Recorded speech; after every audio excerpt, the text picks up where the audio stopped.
आपलं शहर आता स्मार्ट होतंय. मग तुम्ही कधी स्मार्ट होताय? स्मार्ट न्यूजचे YouTube चॅनल सबस्क्राइब करा, स्मार्ट बना. नोटिफिकेशनसाठी बेल आयकॉनवर क्लिक करा.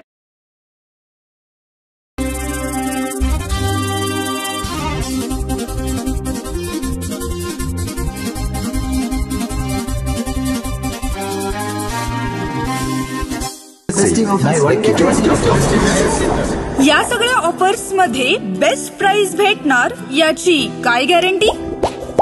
सगळेच गायब. म्हणूनच BSE देते low best price guarantee.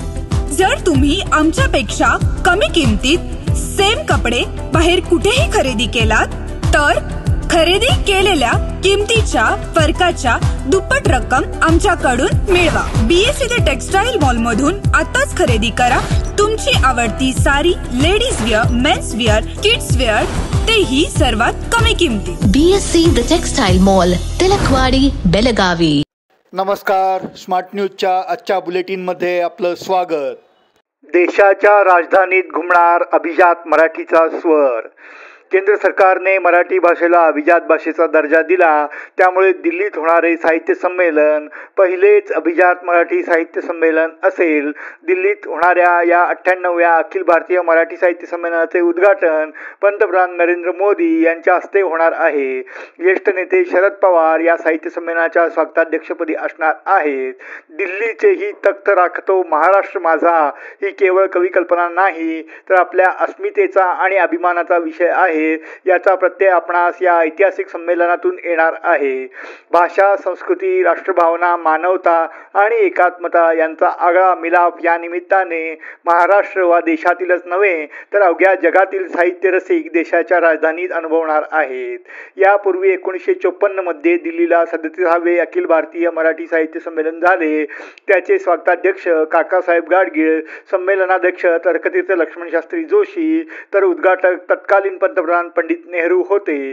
Delhi येथे नियोजित 98व्या अखिल भारतीय मराठी साहित्य संमेलनाच्या अध्यक्षपदी लोकसाहित्य व लोकसंस्कृतीच्या ज्येष्ठ अभ्यासक डॉक्टर तारा भवाळकर यांची सर्वानुमते निवड करण्यात आली आहे. दिनांक 21, 22 आणि 23 फेब्रुवारी रोजी दिल्लीत हे संमेलन होत आहे. तब्बल 70 वर्षानंतर राजधानी दिल्लीत मराठी भाषेचा आवाज घुमणार आहे. महाकुंभमेळ्यातील उलाढाल 3 लाख कोटींच्या घरात.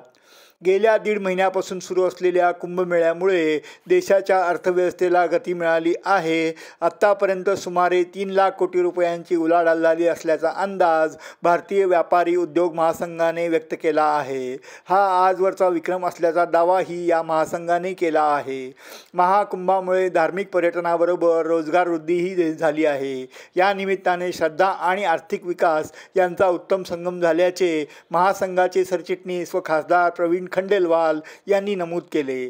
सुरुवातीला 40 कोटी भाविक व 2 लाख कोटींची उलाढाल होईल असा अंदाज होता. मात्र आता भाविकांचा आकडा 60 कोटींवर गेला असून आर्थिक व्यवहारही 3 लाख कोटींवर गेला जाण्याचा विश्वास त्यांनी व्यक्त केला आहे. महाराष्ट्र एकीकरण समितीचे नेते दिल्लीला रवाना. अखिल भारतीय मराठी साहित्य संमेलनाच्या माध्यमातून महाराष्ट्र कर्नाटक सीमा प्रश्नाकडे केंद्र सरकारचे लक्ष वेधण्यासाठी मध्यवर्ती महाराष्ट्र एकीकरण समितीच्या नेतृत्वाखाली बेळगाव आणि खानापूर येथील समिती कार्यकर्ते बेळगावहून दिल्लीला रवाना झाले आहेत. महाराष्ट्र शासनाने 2004 साली सीमा प्रश्न सर्वोच्च न्यायालयात दाखल केला आहे. तेथील कामकाजाला गती द्यावी, अखिल भारतीय मराठी साहित्य संमेलनाच्या माध्यमातून सीमा प्रश्नाची धग महाराष्ट्र आणि देशव्यापी करावी.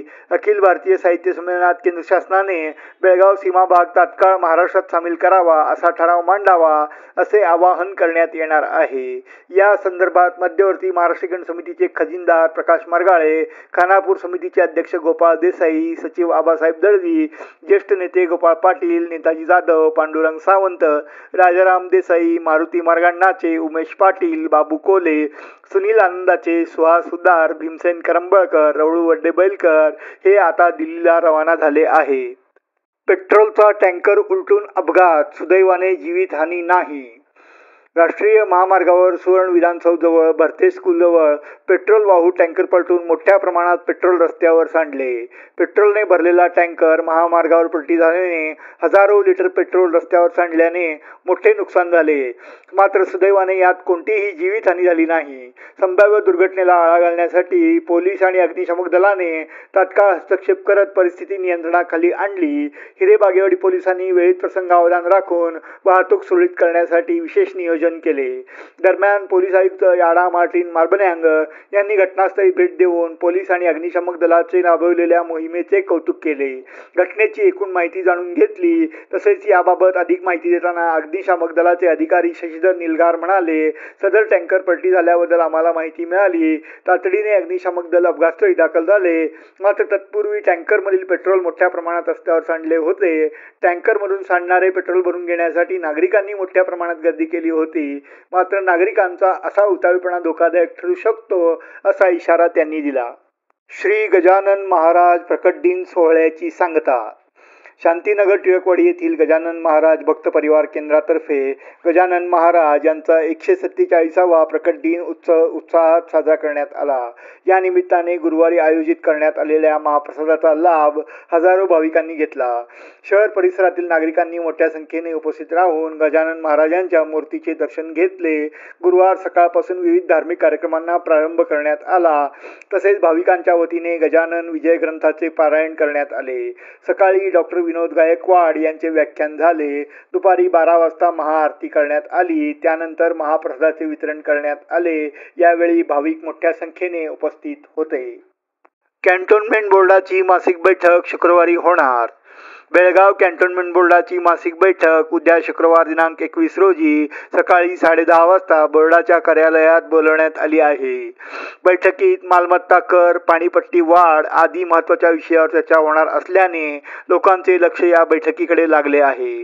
कॅन्टोन्मेंट बोर्डाकडून दर 3 वर्षातून एकदा मालमत्ता कर वाढवला जातो. या बैठकीत याबाबत निर्णय होण्याची शक्यता आहे. बेळगाव महापालिकेकडून पाणीपट्टीसाठी 2,500 रुपये आकारले जातात. मात्र कॅन्टोन्मेंट बोर्डाकडून केवळ 1,500 रुपये आकारले जातात. त्यामुळे महापालिकेप्रमाणे पाणीपट्टी वसुली करण्याबाबत चर्चा होणार आहे. कॅन्टोन्मेंटमधील उद्यानांचे सुशोभीकरण, गॅस पाईपलाईन या संदर्भात चर्चा केली जाणार आहे. दिल्लीच्या मुख्यमंत्रीपदी रेखा गुप्ता विराजमान. भाजप आमदार रेखा गुप्ता यांनी आज गुरुवारी दिल्लीच्या मुख्यमंत्री म्हणून शपथ घेतली. रामलीला मैदानावर हा शपथविधी सोहळा झाला. त्यांना दिल्लीचे नायब राज्यपाल VK सक्सेना यांनी पद आणि गोपनीयतेची शपथ दिली. रेखा गुप्ता या एकमेव महिला भाजप नेत्या आहेत ज्यांना मुख्यमंत्रीपदी संधी देण्यात आली आहे. त्या दिल्लीच्या 4थ्या महिला मुख्यमंत्री बनल्या आहेत.